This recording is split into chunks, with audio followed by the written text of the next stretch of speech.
Olha, a semana tinha tudo para ser sobre inflação, mas um dado inesperado do mercado de trabalho simplesmente roubou a cena. E olha, mudou completamente o rumo da conversa. Ok, vamos lá, vamos entender isso direito. O mercado inteiro estava ali, de cabelo em pé, esperando os dados de inflação, o CPI. Só que a história mudou completamente quando saiu o relatório de empregos, o famoso payroll, sabe? Aquele que mostra a criação de vagas. E o número que saiu foi 170 mil. É isso mesmo, 170 mil novas vagas no setor privado. Um número que ninguém esperava. E para o mercado, o recado foi claríssimo. A economia está bem mais quente, bem mais aquecida do que todo mundo imaginava.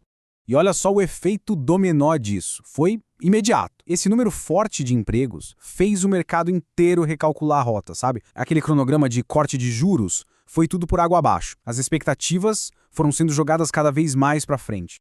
Beleza. E aí, o que acontece quando aquela esperança de dinheiro mais barato, de juros mais baixos, vai ficando para depois? Bom, os gigantes do mercado, os maiores vencedores, começam a sentir o baque.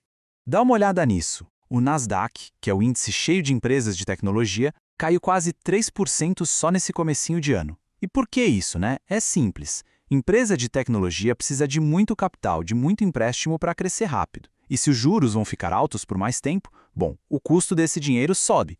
Isso bate direto no lucro futuro delas e, claro, o pessoal corre para realizar o lucro, especialmente em gigantes como Apple e Microsoft. Mas o mais curioso não é nem isso. A turbulência não ficou só na tecnologia, não. A gente começou a ver uma volatilidade muito estranha em ativos que, na teoria, deveriam ser os nossos portos seguros, sabe? Aqueles para momentos de incerteza.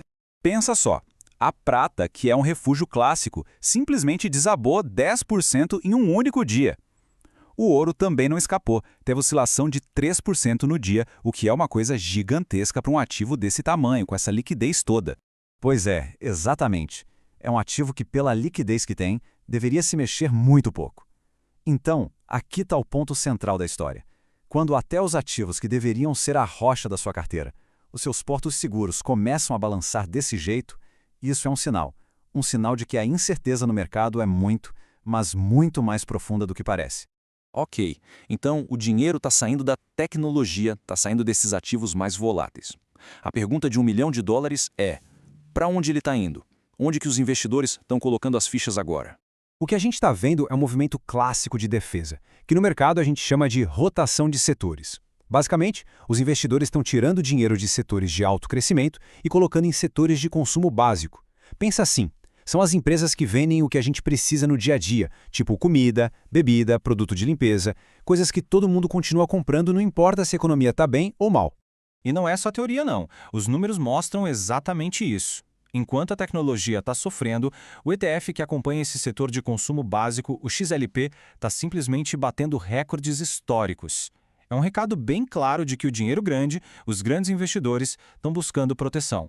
No fundo, essa rotação toda é o mercado, digamos, se preparando para o que vier. É um reposicionamento estratégico total, baseado nessa nova realidade de que os juros vão ficar altos por mais tempo. É como se o mercado estivesse dizendo que agora a cautela vale muito mais do que um otimismo exagerado. Certo. Então a gente tem a queda da tecnologia, a volatilidade nos portos seguros, a rotação de setores, tudo isso são peças de um grande quebra-cabeça. E todas elas apontam para o mesmo lugar, se posicionando para o dado que, no final das contas, ainda é o mais importante de todos, a inflação. E quando a gente fala de inflação, o mercado olha para dois números. Tem o número principal, o headline, né? Mas mais importante ainda é o chamado núcleo da inflação. Ele é mais preciso porque tira da conta os preços de alimentos e energia, que são super voláteis e podem distorcer o resultado. Então o núcleo dá uma foto mais fiel da pressão de preços na economia. E aqui está o mapa da mina, o que os grandes bancos de investimento estão esperando. O consenso geral é de um número principal até que tranquilo, mas olha a preocupação com o núcleo da inflação. Ele pode vir mais salgado, mais persistente. Um gigante como o JP Morgan, por exemplo, está prevendo um número bem alto, de 0,39%. Então a gente chega num momento de alta tensão. Basicamente temos dois caminhos possíveis. Se a inflação vier baixa, é o cenário perfeito, o cachins dourado, sabe? Economia forte e inflação caindo. Isso poderia disparar um baita rally no mercado. Agora, se o núcleo da inflação vier alto, aí o medo de uma inflação persistente volta com tudo. Os juros continuam altos e a gente pode ver uma venda forte, uma queda generalizada.